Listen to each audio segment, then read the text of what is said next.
Hello friends, कैसा सब लोग। तो आप में से कुछ लोगों के मैसेज आ रहे हैं कि सर आज तो पेपर नहीं था, तो पेपर का एनालिसिस किसका करा रहे हो। देखिए, पेपर का एनालिसिस करा रहा हूँ मैं जो आपके केवीएस के डिपार्टमेंटल एग्जाम हुए हैं, तो उन लोगों का कैसा एग्जाम हुआ है, ताकि जिन बच्चों का केवीएस का एग्जाम होने वाला है, डिपार्टमेंटल एग्जाम नहीं डायरेक्ट एग्जाम होने वाला है, तो किस प्रकार का एग्जाम उनको देखने को मिलेगा, उनका एनालिसिस आज मैं कराने वाला हूँ।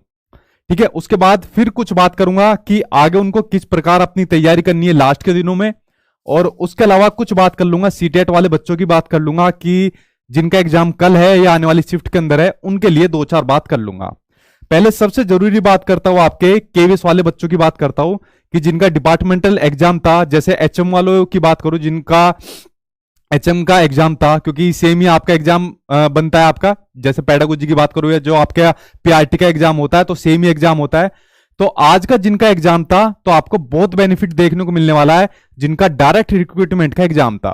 तो मैंने काफी क्वेश्चन भी लिए आप लोगों के लिए, जिससे आपको आइडिया लग जाएगा कि जो आपका डायरेक्ट रिक्रूटमेंट का एग्जाम है, चाहे आपका पीआरटी का हो या टीजीटी का वगैरह का, जो आपका जनरल पेपर हो, तो आपको एक आइडिया लग जाएगा कि किस प्रकार का एग्जाम आपको अपने देखने को मिलेगा, जो आपका डायरेक्ट रिक्रूटमेंट का आपका एग्जाम देखने को मिलेगा। ठीक है, हालांकि आज मेरी एप्लीकेशन के ऊपर क्लास थी, मैं आपको एक टॉपिक भी कराने वाला था और ये पूरा का पूरा पेपर एनालिसिस भी कराने वाला था।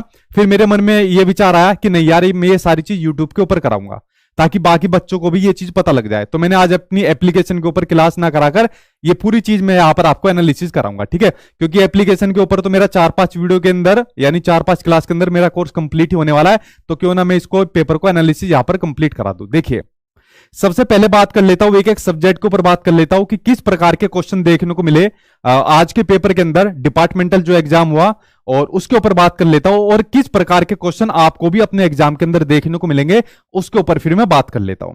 सबसे पहले बात करता हूं भाई आपके जो पेडागोजी का सेक्शन है, चाहे आपका पीआरटीओ, टीजीटीओ, पीजीटीओ, तो लगभग आपकी पेडागोजी आपके एग्जाम में देखने को मिलेगी। पेडागोजी जो आप लोग पढ़ रहे हो, तो भाई आज बहुत ही अच्छा पेडागोजी का लेवल देखने को मिला। पेडागोजी में कई क्वेश्चन आपको ऐसे देखने को मिले जो आपको पेडागोजी को देखने को नहीं मिले, कंटेंट वाले क्वेश्चन देखने को मिले। मैं बता देता हूं कैसे क्वेश्चन देखने को मिले। देखिए, पेडागोजी में क्वेश्चन देखने को मिलेगा कि शारीरिक वृद्धि से क्वेश्चन देखने को मिल गया। डेवलपमेंट जो टास्क होता है वो प्राइमरी के लिए कौन से आवश्यक होते हैं, ठीक है, ये क्वेश्चन देखने को मिल गया। एफएलएन से कोई क्वेश्चन देखने को नहीं मिला। ठीक है, एफएलएन से कोई क्वेश्चन नहीं आया, सीबीएल से कोई क्वेश्चन नहीं आया, कोई भी थ्योरी से क्वेश्चन नहीं आया। सिर्फ एक थ्योरी देखने को मिली थी, वो देखने को मिली थी जीन पियाजे से। ठीक है, सिर्फ जीन पियाजे की से क्वेश्चन देखने को मिला, वरना कोई थ्योरी देखने को नहीं मिली। मैं बार बार इस बात को कह रहा था कि यार आपके एग्जाम में थ्योरी बहुत कम देखने को मिलेगी। ठीक है, तो एक थ्योरी सिर्फ आज के एग्जाम में देखने को मिली एचएम वाले के अंदर, सिर्फ जीन पियाजे की, वरना और थ्योरी देखने को नहीं मिली। उसके अलावा चाइल्ड डेवलपमेंट से क्वेश्चन था कि जो बच्चे का जो मानसिक विकास होता है 85% तक, वो किस स्टेज के अंदर हो जाता है। ये भी हो चुका है, ये कई बार करा चुका हूं। एक क्वेश्चन क्रिटिकल थिंकिंग के ऊपर कुछ था, एक क्वेश्चन था मेंटल हेल्थ स्कीम के ऊपर था, मेंटल डिसऑर्डर के ऊपर भी था। ठीक है, बीएड को 4 साल करने के लिए कौन सी आपकी पॉलिसी आई थी, योजना आई थी, आपको पता ही है, एनईपी 2020 से क्वेश्चन था, तो एनईपी 2020 आपके एग्जाम में आई। उसके अलावा स्कूल डेवलपमेंट प्लान से क्वेश्चन था। आरटीई से लगभग 2 से 3 क्वेश्चन आज के एग्जाम में बताए, यानी राइट टू एजुकेशन से 2 से 3 क्वेश्चन बताए कि मिनिमम आवर्स ऑफ टीचर्स कितने होते हैं, और 1-2 क्वेश्चन और पूछे गए ऑप्शन के थ्रू। तो जितनी भी बात हो भाई उससे यही आइडिया आज के एग्जाम में लग पाया। उसके अलावा क्लासिफिकेशन ऑफ आईसीटी से क्वेश्चन पूछा गया, यही यूनिट मेरी बच रही है, इसी के ऊपर काम चल रहा है, तो एक क्वेश्चन ये पूछा गया, यूनिट की विशेषताएं पूछी गई। असेसमेंट फॉर लर्निंग पूछा गया। सोशलाइजेशन की शुरुआत बच्चे में कहां से होती है, ये तो हम लोग बहुत पहले से करा चुके हैं। ठीक है, एक ये क्वेश्चन पूछा गया। कुसमायोजित बच्चों ये बालक का जो अत्यधिक संभावित कारण क्या हो सकता है, एक ये क्वेश्चन पूछा गया। नेशनल असेसमेंट सर्वे जो होता है, ये क्वेश्चन पूछा गया। और उसके अलावा जितने भी जो क्वेश्चन होते हैं वो स्टैटिक वाले क्वेश्चन आपके एग्जाम में पूछे गए, यानी कि आपका पेडागोजिकल जो सेक्शन होता है वो कम पूछा गया। सीधे आपके जैसे आपके सीधे कंटेंट वाले जो क्वेश्चन होते हैं, वैसे क्वेश्चन ज्यादा भी देखने को मिले आज के पेडागोजी के अंदर। तो यानी जो पेडागोजिकल लेवल है यार, अच्छा लेवल देखने को मिला, यानी हम लोग कह सकते हैं मॉडरेट प्लस का लेवल इसको कह सकते हैं, जो आज के एग्जाम के अंदर देखने को मिला। तो ये था जो आज के एग्जाम के अंदर पेडागोजी का लेवल देखने को मिला। तो पेडागोजी अच्छी देखने को मिली आज के एग्जाम के अंदर। अब देखिए, पेडागोजी का मैं आपको तरीका बताता हूं, आपको क्या काम करना है। चाहे मेरे पेड बैच के स्टूडेंट हो, चाहे आप लोग भी जो वीडियो देख रहे हैं, जो यूट्यूब पर पढ़ते हैं, मैं सभी का तरीका बताता हूं, या चाहे आप लोग कहीं से भी कोचिंग कर रहे हो या किसी के अंडर में भी आप लोग पढ़ रहे हो। देखिए पेडागोजी मेरी 4-5 क्लास बचती है, ज्यादा ज्यादा मेरी 6 क्लास बचेगी और मेरी पेडागोजी कंप्लीट हो जाएगी मेरी एप्लीकेशन के ऊपर। जैसे ही मुझे एग्जाम डेट के बारे में पता चला था लगभग 1 महीना पहले, तो मैंने अपनी क्लास की स्पीड बढ़ा दी थी। उसके अलावा क्लास की क्वांटिटी मैंने तेज कर दी थी। 1.5 घंटे की क्लास मैंने लेनी शुरू कर दी। एक क्लास में कम से कम 2 चैप्टर तो मेरे रहते थे, किसी क्लास में 3 भी 4 भी चैप्टर में कराता था। बच्चों को मैंने कह दिया था कि भाई आपको अब ज्यादा ज्यादा चैप्टर में कराऊंगा, ठीक है। आपको सिलेबस के बाहर नहीं जाना, ठीक है। अभी देखना आपके सिलेबस में क्या क्या चीज नहीं देखने को मिली है। आपको मेन चीज तो आपको देखने को मिलेगी जो मैं अभी लेकर आया हूं, ठीक है। आपको सिलेबस के बाहर बिल्कुल नहीं जाना, टू द पॉइंट आपको पढ़ना है। जो जो आपके एग्जाम में आपके सिलेबस में आपको चैप्टर है वही आपको पढ़ना है। मैंने भी अपने जो सिलेबस है जो आपका मैं उसमें पढ़ा रहा हूं अपने एप्लीकेशन के ऊपर, सिलेबस के अकॉर्डिंग चीज आपको पढ़ाई है, तो सिलेबस के अकॉर्डिंग आपको पढ़ना है, ठीक है। जहां से भी आप लोग मान लीजिए पढ़ रहे हो या अपने सेल्फ स्टडी कर रहे हो, और सिलेबस के अलावा जितना हो सके क्वेश्चन आंसर की प्रैक्टिस करो, जितना हो सके मैक्सिमम क्वेश्चन आंसर की प्रैक्टिस करिए। आपकी पेडागोजी बहुत स्ट्रांग हो जाएगी। ये काम आपको अपना करना है। जनवरी एंड तक मेरी कंप्लीट हो जाएगी। उसके बाद मुझे क्वेश्चन आंसर की ही प्रैक्टिस करानी है। मैं अपनी एप्लीकेशन के ऊपर भी कराऊंगा और उसके बाद यूट्यूब के ऊपर आकर भी मैं उसको प्रैक्टिस करा दूंगा, ठीक है। तो दोनों ही काम मैं करा दूंगा, ठीक है। एप्लीकेशन के ऊपर भी करा दूंगा और जितना टाइम मुझे यूट्यूब के ऊपर मिलेगा वो भी मैं आपकी प्रैक्टिस करा दूंगा। बट जितना हो सके आप लोग अगर अपना सेल्फ स्टडी भी कर रहे हो तो क्वेश्चन आंसर की मैक्सिमम प्रैक्टिस करना जितना भी हो सकेगा, क्योंकि जैसा एग्जाम आज के अंदर देखने को मिला उसमें जो आपके ऐसे क्वेश्चन देखने को मिले जो कंटेंट वाले क्वेश्चन है, तो क्वेश्चन आंसर की जो वैल्यू है वो ज्यादा बढ़ गई है। और सिलेबस के अंदर आपको टू द पॉइंट पढ़ना है। देखिए एक चीज यहां पर देखने को मिलेगी, जैसे अब टाइम कम मिला आपको और आप लोगों को इस चीज का शायद पता नहीं होगा, बहुत से बच्चे मार्च अप्रैल मई जून जो भी लेकर बैठे होंगे, तो आप लोगों के ऊपर अभी एक शायद प्रेशर डाल दिया जाएगा कि भाई ये सारा कंटेंट है एक साथ आपको पढ़ना है। तो आप लोग उस बोझ तले दब जाओगे कि इतनी सारी चीजें आपको पढ़नी है, और शायद लोग इसमें अपना ये सोचेंगे भाई हमने तो सिलेबस कंप्लीट करा दिया। अब आपको सारी चीजें नहीं पढ़नी, टू द पॉइंट जो जो आपके एग्जाम में सिलेबस है वो मेन चीज आपको पढ़नी है, सारी चीज नहीं पढ़नी। और सारा ध्यान आपको मेन क्वेश्चन आंसर पर लगाना है, सिलेबस के बाहर आपको नहीं जाना। मैं कंप्लीट करा दूंगा अपनी जनवरी के एंड में और उसके बाद मैं क्वेश्चन आंसर की प्रैक्टिस आपको चालू करा दूंगा, ठीक है। ये काम आपको करना है। अगर मैं बात करूं ईवीएस की, तो भाई ईवीएस आपकी एनसीईआरटी से पूछी गई है, ठीक है। किस में से? एनसीईआरटी में से। खेजड़ी पेड़ की विशेषताएं, घटपन्नी के पौधे के बारे में पूछा गया, असम के घर पूछे गए, एवरेज स्पीड का क्वेश्चन पूछा गया, मैप से 2 क्वेश्चन पूछे गए कि बंगाल की खाड़ी के निकट राज्य पूछे गए, तमिलनाडु से सटे राज्य पूछे गए। उल्लू से क्वेश्चन पूछा गया कि सबसे जो अपनी गर्दन को पीछे तक घुमा लेता है वो कौन सा आपका पक्षी होता है। तो यानी कि जो आपका ईवीएस जिसको लेकर आप लोग टेंशन के अंदर थे यार ईवीएस कहां से पूछी जाएगी, तो वो आपकी एनसीईआरटी में से पूछी गई। तो इस बात को मैं बार बार आपसे बोल रहा था कि सबसे पहले आपको एनसीईआरटी करनी है, ठीक है। एक मेरा फ्रेंड तो मेरी मैराथन क्लास देखकर गया था, कह रहा यार बहुत सारे क्वेश्चन फंस गए उसके अंदर से, ठीक है।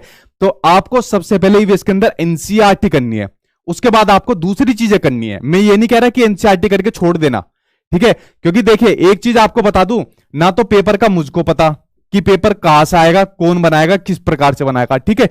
ये किसी को भी नहीं पता। हम तो यार संभावना के ऊपर चल सकते हैं कि ये पेपर आया है और इसके ऊपर हमें बेस्ट संभावना कौन सी मिल सकती है। तो ये कोई बता सकता है कि पेपर कौन बनाएगा, किस प्रकार से आएगा, ये ऐसा कोई भी नहीं बता सकता। तो बेस्ट संभावना मैंने आपको पहले भी बताई थी इस पेपर से पहले भी कि सबसे पहले आपको अपनी एनसीईआरटी पढ़नी है, इसको डिटेल में पढ़ के जाना है। उसके बाद फिर आपको 6, 7, 8 में जो आपकी 6 थीम बताई हुई है इस पर आधारित आपको चीजें पढ़नी है, फिर आपको वो कवर करना है, ठीक है। और उसके अलावा फिर आपको ईवीएस से संबंधित जो भी मुद्दे वो आपको पढ़ने हैं। सबसे बेस्ट जो चीजें होती है संभावना है वो हमको पढ़नी है।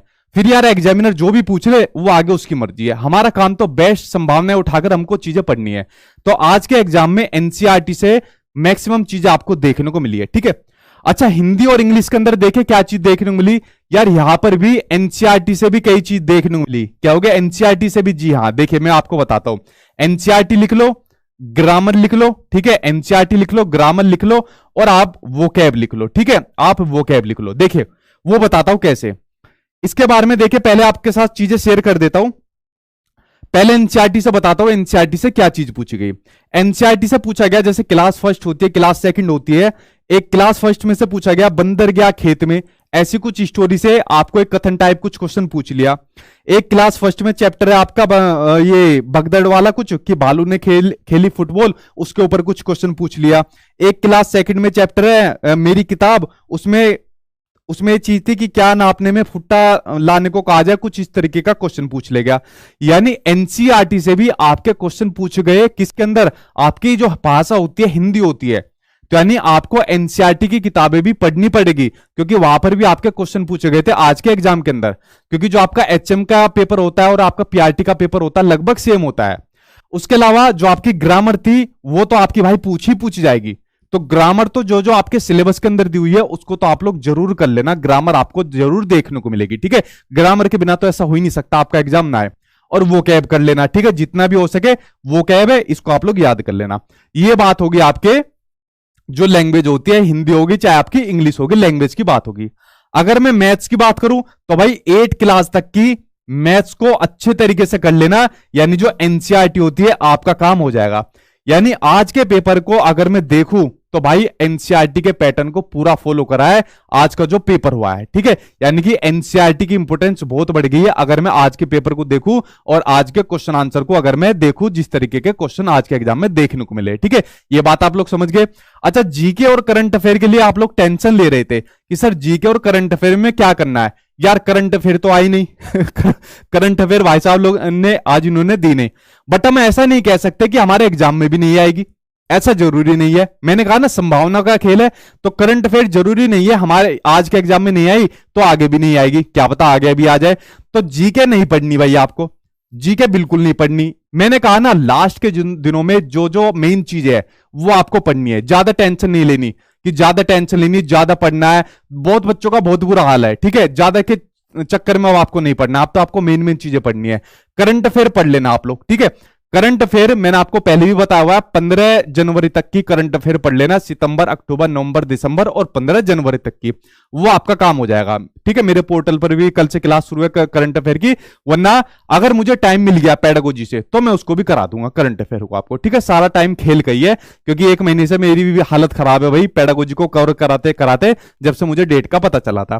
तो भाई आज के अगर मैं पूरे पैटर्न को देखूं तो भाई पूरे पैटर्न को अगर मैं देखूं तो किसकी इंपोर्टेंस है, एनसीईआरटी को। ठीक है, एनसीईआरटी को फॉलो करना है आपको जरूर।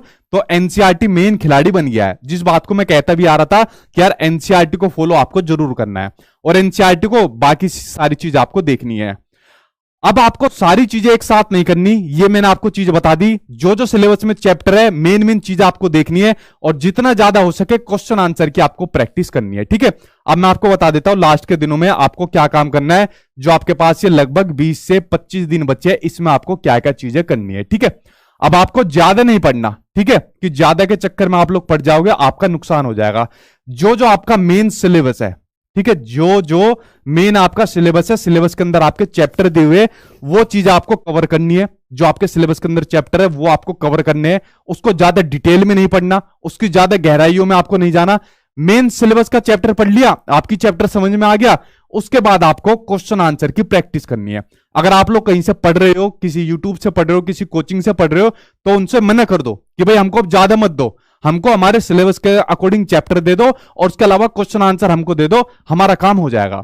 उसके अलावा मेरा जो पेडागोजी का जो कंटेंट है वो मेरा खत्म होने वाला है, फिर मैं भी यूट्यूब पर आपकी प्रैक्टिस करा दूंगा। ठीक है, मेरा जनवरी एंड तक खत्म हो जाएगा, क्योंकि मेरी जो मेहनत थी वो 1 महीने के अंदर मैंने पूरी कंप्लीट कर ली थी और इसी तरीके से मैंने अपनी तैयारी कराई थी। तो उसके बाद मैं भी आप लोगों से कनेक्ट हो जाऊंगा और फरवरी के स्टार्टिंग से मैं आपके साथ कनेक्ट हो जाऊंगा, मैं भी क्वेश्चन आंसर की प्रैक्टिस कराऊंगा। और अगर मुझे टाइम मिल गया तो भाई मैं आपकी करंट अफेयर वाली जो है उसको भी कवर करा दूंगा, अगर मुझे टाइम भी मिलेगा तो। ठीक है, ये प्लानिंग रहेगी लास्ट के दिनों में। अब प्रेशर तो आपके ऊपर रहेगा, मैं क्यों झूठ बोल दूं भाई कि आपके ऊपर प्रेशर नहीं रहेगा। जब तक एग्जाम नहीं हो जाता तो भाई आपका दिमाग घूमता रहेगा, सर भी घूमता रहेगा, ये तो आपकी सच्चाई है, ये चीज आपके ऊपर रहेगी। लेकिन लास्ट के दिनों में अगर आप इस प्रेशर को झेल गए, इस टेंशन को झेल गए और स्मार्ट तरीके से पढ़ाई आप लोगों ने कर ली तो ले जाओगे आप लोग, इतना मुझे पता है, जो लास्ट के दिनों में इस काम को कर गया। अगर यहां पर आपको कोई चीज पूछनी है तो भाई आप लोग मुझसे पूछ सकते हो, उसके बाद फिर मैं सीटेट वाले बच्चों को एक गाइडेंस दे देता हूं ताकि उसके बाद सीटेट वाले बच्चों को भी एक नई चीज बता दूं। देखिए, सीटेट वाले बच्चे बहुत परेशान हो रहे हैं, जिनका भी आखिर के शिफ्ट में जिनका एग्जाम बचता है, तो भाई कुछ टेंशन मत लो। जिनका कल एग्जाम देने जा रहे हो, मैंने कह दिया कि 2 से 4 क्वेश्चन निकालकर अलग से सीबीएसई वालों को रख दो। किसको?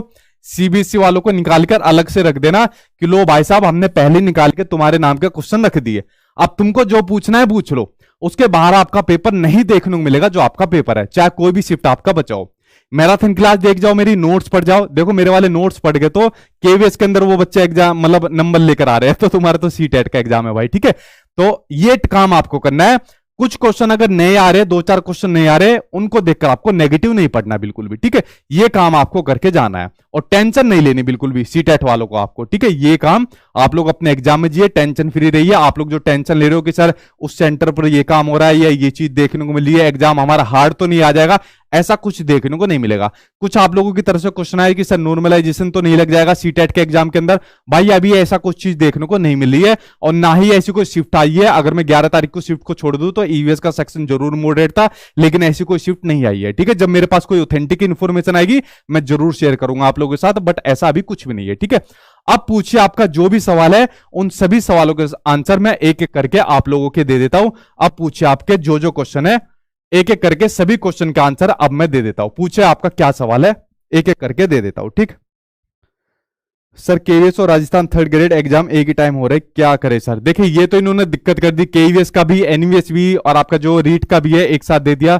अब भाई इसमें क्या काम करा जाए, ठीक है। ये चीज मेरी रेंज से, मेरी पोस्ट से बाहर है, इसमें मैं कुछ नहीं कर सकते। यूपी टेट की क्लास कब होगी? देखिए, अभी तो केवीएस के ऊपर लगा हुआ, उसके बाद ही कुछ यूपी टेट का बताऊंगा आपको, ठीक है। सीटेट में टेंशन मत लो बिल्कुल भी, केवीएस वालों की टेंशन बनती है भाई। सीटेट में मैं बोलता हूं कि सीटेट का एग्जाम तो मैं आपको 1 हफ्ते में पास करा दूंगा, इतना भरोसा है मुझे सीटेट के एग्जाम के ऊपर। बट केवीएस का मैं ये नहीं कह सकता कि 1 हफ्ते में करा दूंगा या 20 दिन में करा दूंगा। केवीएस के अंदर कॉम्पिटिशन है, ठीक है, गला काट प्रतियोगिता है केवीएस के अंदर। जो बच्चा कंटिन्यूअसली मेहनत कर रहा है कई महीनों से, तो वही तो एग्जाम को पास कर पाएगा।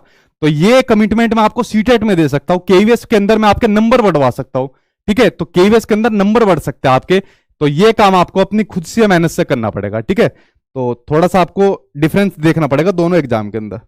और पूछे क्या क्वेश्चन आपका? टीजीटी मैथ भी एनसीईआरटी करने से हो जाएगा। देखिए, जो भी आपके सब्जेक्ट है, जैसे आपके टीजीटी के अंदर जो भी सब्जेक्ट है, तो पढ़नी आपको एनसीईआरटी पढ़नी पड़ेगी। उन्होंने जब अपना सिलेबस दिया था तो सिलेबस के अंदर क्लियर मेंशन किया हुआ था, जैसे आपका पीआरटीओ, टीजीटीओ, पीजीटीओ, कि भाई हम जो आपका लेवल है वो रखेंगे तो आपकी क्लास के अकॉर्डिंग, लेकिन उसका लेवल बढ़ा देंगे हम। तो आपको फॉलो एनसीईआरटी को ही करना है। अगर आपका सब्जेक्ट भी है तो सब्जेक्ट आपको एनसीईआरटी को ही ज्यादा प्रेफरेंस देना है आपको, ठीक है। लेवल आपका ज्यादा पूछ लेंगे। पूछो और क्या क्वेश्चन है, ठीक है।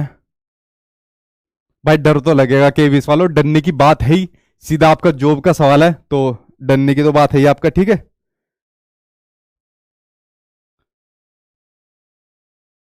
सर ये आज का पेपर है क्या? ये डिपार्टमेंटल एग्जाम का, जो एलडीसी का एग्जाम है, ये उनका पेपर आपका, ठीक। सर मेरा गर्लफ्रेंड का 130 आ रहा है आपके वीडियो से ठीक है, और तुम्हारे कितने आ रहे हैं भाई और पूछे क्या है आपका? सर केएस पीआरटी हिंदी में एनसीईआरटी बुक चैप्टर्स हिंदी का पढ़ना होगा क्या? देखो पढ़ लो, क्योंकि क्वेश्चन आज के एग्जाम में देखने को मिले, तो थोड़ा सा पढ़ लो उसको, ठीक है। तो नजर डाल लेना मोटी मोटी, ये काम आप लोग कर लेना, ठीक है। ठीक है, नहीं भाई रोहित सर ने मेरे खिलाफ नहीं बोला कुछ भी, वो तो भाई सपोर्ट में आके बोले थे, उन्होंने मेरे खिलाफ नहीं बोला। रोहित सर हो गए, और उसके अलावा एक दो चैनल हो रहा है, देखो मुझे नाम भूल गया, उनके नाम ध्यान नहीं आ रहे, तो उन्होंने तो मेरे सपोर्ट में बोला था, उन्होंने नहीं बोला कुछ भी। और ये चीज, ये मैटर यही क्लोज करते हैं, जो हो गया उसको छोड़िए। मैं तो ये बोल रहा हूं कि अब जो आपका टाइम बचता है, ठीक है, ये चीज अब इस बात का नहीं है किसने क्या बोला क्या नहीं बोला, मैं ये बोल रहा हूं कि अब जो आपका टाइम है, अब आप उस टाइम को यूटिलाइज करिए, ठीक है। मैं तो ये बोल रहा हूं, जहां से भी आप पढ़ रहे हो, जिससे भी पढ़ रहे हो, आप उनसे बोलिए कि भाई अब हमारी हमारी तैयारी कराइए आप लोग, ठीक है, अच्छे तरीके से तैयारी कराइए। अब आप लोग, मेरे पास भी बच्चे आए बहुत सारे कि सर हमारे पास एडमिशन करा दीजिए, हमने एडमिशन ले लिया है, अब हम आपके यहां से तैयारी करेंगे, ठीक है। मेरे पास बहुत बच्चे आए पिछले 2 दिन के अंदर, तो देखिए वो मैटर नहीं करता। मैं तो कह रहा हूं आप लोग कहीं से भी पढ़ रहे हो, आप उनसे बोलिए भाई हमारा सिलेबस कंप्लीट कराइए। अब जो यहां पर जो समझदार टीचर होगा ना, वो समझदार टीचर पता है क्या काम करेगा, बच्चों को एक्यूरेट चीज देगा सिलेबस के अकॉर्डिंग, और एक्यूरेट सिलेबस के अकॉर्डिंग चीज देने के बाद क्वेश्चन आंसर की प्रैक्टिस कराएगा और अपनी जी तोड़ मेहनत करेगा। डेली डेली क्लास देगा, डेली डेली क्लास देकर उनका सिलेबस उसके सिलेबस के अकॉर्डिंग कंप्लीट कराएगा। तो वो ये काम करेगा, ये नहीं कि सारा का सारा बोझा एक साथ उनके ऊपर डाल देगा कि लो भाई हमने तो सिलेबस कंप्लीट करा दिया, अब तुम्हारी मर्जी, हमने अपनी ड्यूटी खत्म कर दी। ये काम बिल्कुल कोई टीचर नहीं करेगा। अगर कोई समझदार टीचर होगा तो यहां पर बच्चों के लिए जरूर कुछ ना कुछ करेगा। तो ये मैटर अब यहां पर नहीं बनता कि कोई क्या काम कर रहा है, कोई काम नहीं कर रहा। अब यहां पर बच्चों के हित के लिए काम करना चाहिए, ठीक है। और पूछे क्या क्वेश्चन है। सीटेट एनालिसिस नहीं होगा क्या, करा दूंगा भाई, करा दूंगा, क्योंकि मैं तो टेंशन फ्री हूं, क्योंकि मैं तो 1 महीने से फरवरी के अकॉर्डिंग ही हम लोग तैयारी कर रहे थे, तो मेरा तो काम खत्म होने वाला है। उसके बाद तो मुझे क्वेश्चन आंसर की प्रैक्टिस करानी है, ठीक है। तो यूट्यूब के ऊपर भी मैं जल्दी आ जाऊंगा। सर आपके केवीएस पे आरटी बैच में मैराथन भी करा दो, ईवीएस और सीटीपी की। ठीक है, करा देंगे भाई, ठीक है। कट ऑफ 160 प्लस रहेगी क्या, अभी से कट ऑफ 160 प्लस, ये कहाँ से लाते हो भाई बातें। पेपर तो हो जाने दो पहले, जब पेपर होता है पेपर का लेवल चेक करा जाता है, बच्चे देखे जाते हैं, ठीक है, सारी चीजें देखी जाती है, उसके बाद कट ऑफ का पता लगता है। अभी से कट ऑफ के चक्कर में पड़ रहे हो। अभी तो ये देखो कि आपको पेपर का अपना सिलेबस तो कंप्लीट कर लो। सिलेबस को कंप्लीट होने के बाद फिर ये देखो कि आपकी तैयारी किस प्रकार से हो रखी है, क्वेश्चन आंसर कितने प्रैक्टिस करो, फिर एग्जाम देने जाओ, फिर एग्जाम सही तरीके से हो जाने दो, उसके बाद ये कट ऑफ का गेम खेलो, ठीक है। पहले दिमाग में 150 60 70 लेके बैठ जाते हो, ठीक है। कंप्यूटर करंट अफेयर करवा दो, चलो भाई देखता हूं, पहले पेडागोजी करवाता हूं यूट्यूब पर, उसके बाद टाइम मिला तो करंट अफेयर करवाऊंगा, ठीक है। देखो इसलिए मैंने ये वाला बैच लॉन्च करा था कि यार एक अकेला आदमी सारे सब्जेक्ट नहीं करा पाता, ठीक है, क्योंकि पेडागोजी खुद इतनी वास्ट है, तो मैं खुद ही उसको कराने बैठ गया था, तो खुद इतना टाइम लग गया था, तो इसलिए एक आदमी नहीं करा पाता सारे सब्जेक्ट, इसलिए मैंने कम कॉस्ट के अंदर वो बैच लॉन्च करा था, ठीक। और कोई क्वेश्चन हो तो पूछे, फिर मैं वीडियो को स्टॉप कर देता हूं।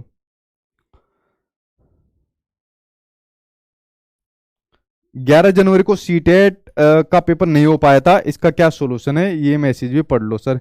मेरी जानकारी में तो नहीं है भाई ऐसा, अगर कुछ ऐसी जानकारी है तो आप बोर्ड को संज्ञान में डालिए इस मैटर को, तो वो इसके ऊपर कुछ ना कुछ देखेगा, क्योंकि मेरी जानकारी में ऐसे कोई अभी मैटर नहीं आया है, ठीक। चलिए अब मैं वीडियो को स्टॉप करता हूं। अगर फिर भी आपका कुछ क्वेश्चन बचता है तो आप लोग अपना मैसेज डाल देना, मैं उसके ऊपर एक बार नजर डाल लूंगा। चलो फ्रेंड्स, यही आज की वीडियो के अंदर आपको बताना था। बाकी सीटेट वाले भाई अपना कल अच्छे तरीके से एग्जाम देने जाना, आप लोगों को ऑल द बेस्ट, ठीक है। अच्छे तरीके से अपना एग्जाम देने जाइए, आप लोगों को ऑल द बेस्ट, कल आप लोगों का भी अच्छा एग्जाम होगा, इतना मैं आपको बताता हूं। और बाकी पोर्टल वालों, आज नहीं कल आपकी क्लास लूंगा, कल मेरी वैसे क्लास नहीं होती है, लेकिन आज की क्लास की भरपाई कल आपसे लूंगा, ठीक है। चलिए कल मिलता हूं दोनों ही बच्चों से, थैंक यू।